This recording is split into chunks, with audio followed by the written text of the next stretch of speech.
Hey guys, Marissa at KitchenTableStamper.com. Today I am going to run you through this cute little hexagon box, and it's made with StampinUp's gift bag punch board. Inside this hexagon box there's lots of room for treats. This is what's inside of mine. Alright, close it back up. Sides first, then top and bottom. Slide it back into the belly band. Alright, let's get started. First, let's go through what you need here. I have Stampin' Up! Hang Your Stocking stamp set and the coordinating Christmas stockings dies. You're going to cut a pattern stocking, a solid stocking. This is cherry cobbler, this is whisper white. I cut the little holly out and the cuff out of the mint color and the little berries out of cherry cobbler. You also need a couple of circles. I used Stampin' Up's Stitched Shapes dies, and you're going to cut a cherry cobbler one for the bottom of your box. It's the second largest, and one of the mint ones, that's the second largest also, for the top of the box. And then you can use the layering circles for your emerald envy piece. I didn't have them yet, so I used some random die, but this little guy right here will work perfectly. And for your pine cones and presents, you can use the layering circles dies also. Okay, and then let's see here, what else do I have? I have a presents and pine cones strip for the belly band. It's 1 1/4 by 10 1/2, and the cherry cobbler piece for the box is 4 3/4 by 9 1/2. So in this simply scored tool, you have your cardstock in the landscape mode, and you're going to start with a score at 1 1/2, at 3, and 4 1/2, 6, 7 1/2, and 9. Then turn portrait mode and score 1 3/8 and 3 3/8. Now I've got the gift bag punch board here. There's a little start line and there's a guide. So you want to push your cardstock in till it stops at the guide. Line up your score line with the start tab here and then punch. Slide and repeat. And you're going to do all the score lines.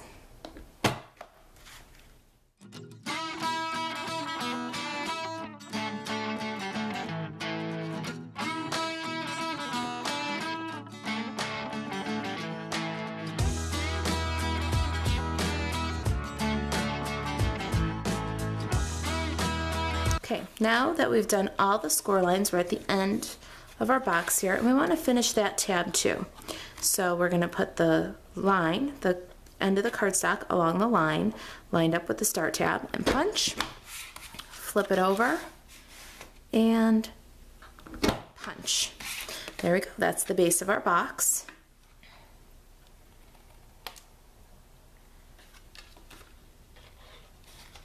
This one right here is going to be your glue tab, so you want to trim off the excess. Now you'll notice my box has this pretty cable knit pattern, so what we'll do next is bring in the Big Shot.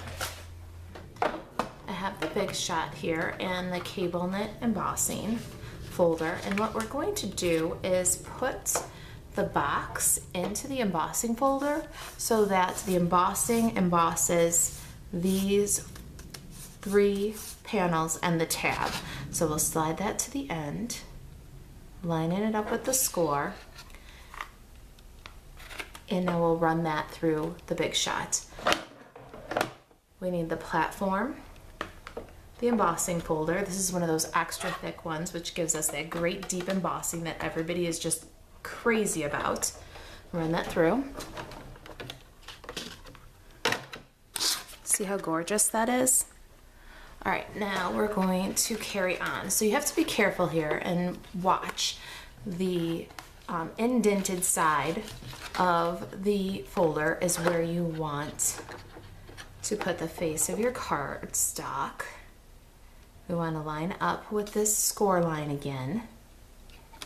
Close. So this is the deboss side. This is raised up. This is the emboss side. Its grooves are down.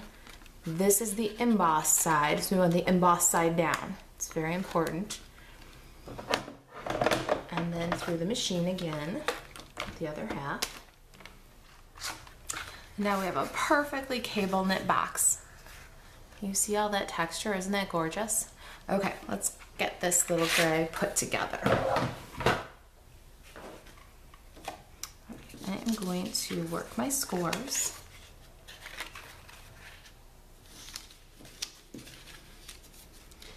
Now, what we need to do is put some fast fuse on this tab. Be generous with it because it is textured. So a little extra fast fuse never hurt anybody. All right. Now, with the debossed side up, you can fold in right 2 panels and then fold the left panel over. Okay, and there's our little hexagon box. Now, for the bottom of the box, what we want to do is fold in the sides. Okay, and when our sides are folded, then top and bottom. And here's where we're going to get some stability for our hexagon shape. So this is a really important step here. What we need to do is get some multi-purpose glue on that cherry cobbler circle and coat it well. This becomes kind of the base of and the support for your box. Okay. When you've got the tabs in and the shape kind of like you like it, then you want to adhere that circle, and it's gonna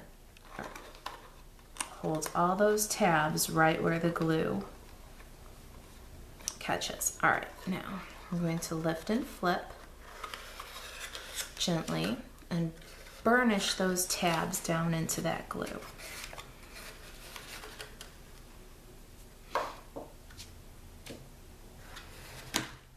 And go ahead and put some weight in that box. Okay. On the landscape side, we want to score the belly band at 2, at 4, at 6 5/8, and at 8 5/8. Okay, then work those creases. Well, let's work on a little assembly here. We'll assemble our stocking, the Whisper white piece, and the cherry cobbler piece. Oh, I need my glue back. It was inside that box holding that down. All right, we'll do just touches of a Tombow glue here. Okay.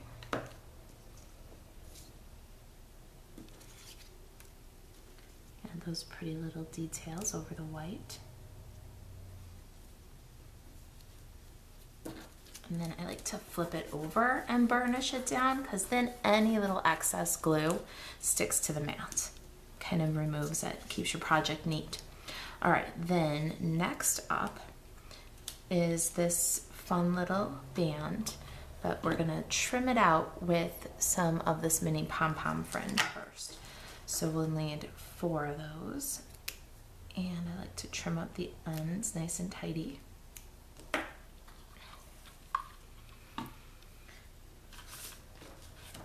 Got some dimensionals here. This is where I like to use the little edges. So take those edges I just clipped off and put them on the back of the stocking cuff, but notice how it's up high. There's plenty of room there to tuck that ball fringe underneath. And then we're gonna add a bead of the Tombow green glue there and adhere to pom-poms to that Tombow green. It's a nice sticky glue. It should grab the edge of that trim.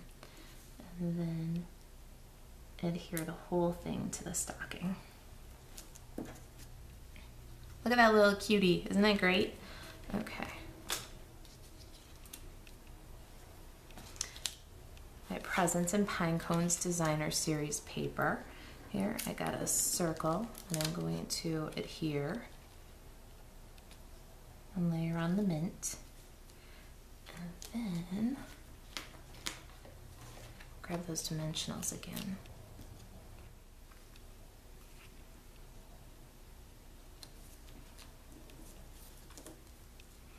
Before I add my stocking to my medallion here that I just built, I'm going to tie a little bit of silver cord, tie a tiny bow, and trim the excess. Now for a little bit of dimensionals on the back of the stocking.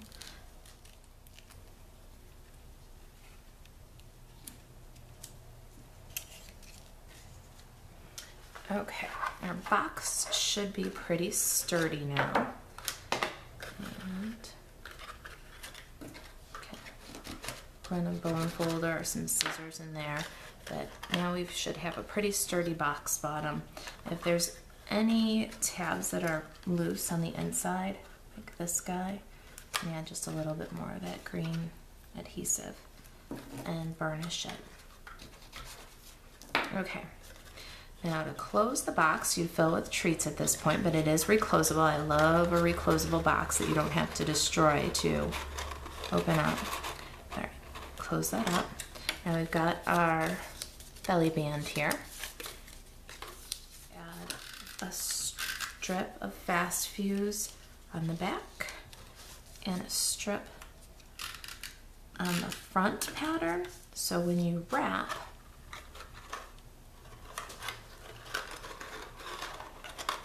the little box,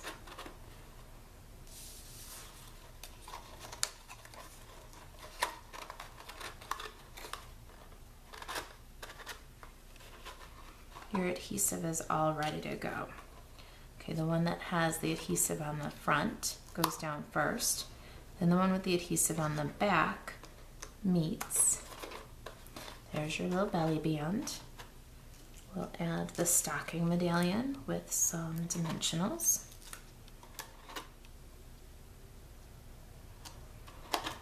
And now finally for our stamping on this project. There's not too much of it, but isn't that cute? Oh my gosh. Okay, so I've got a little holly piece that I cut out here with the Hang Your Stockings die set and some Emerald Envy ink. I've got the little dimensional, or I mean, I've got the little stocking, the polka dotted one from Hang Your Stockings. I'm gonna ink that guy up and do the very best I can to cover this entire holly with polka dots. Now the thing is about this holly that the stocking isn't quite wide enough. So what I'll do is I'll ink it up again. And those 3 polka dots, I'll line them up, the 3 polka dots here. And that's the nice part about the photopolymer. You can kind of see where you're going and continue that polka dot pattern. So there's our little polka dotted holly. Isn't that adorable? Oh my gosh, that's my favorite part of this project. And then cherry cobbler. I've got the little holly berries. And photopolymer makes it really easy to stamp our cutout piece. A little dot of Tombow. Add the berries. Turn that whole piece over. And I'm going to add some of those little fringed edge pieces. The adhesive is taking off my nail polish. All right, so then this little guy goes right on our stocking here. And how cute is that? Look at them. Okay, let's get this guy back in. Oh, this guy's heavy, filled with gumdrops. Okay, so look at that. There they are. Aren't they cute? Okay, if you've got any questions about this project or the gift bag punch board, I hope to be making a gift bag, Valentine's gift bag with the gift bag punch board really soon so I can show you how it was meant to be used. But if you've got any questions about this project or that gift bag punch board, email me, Marissa at kitchentablestamper.com. Thanks for watching.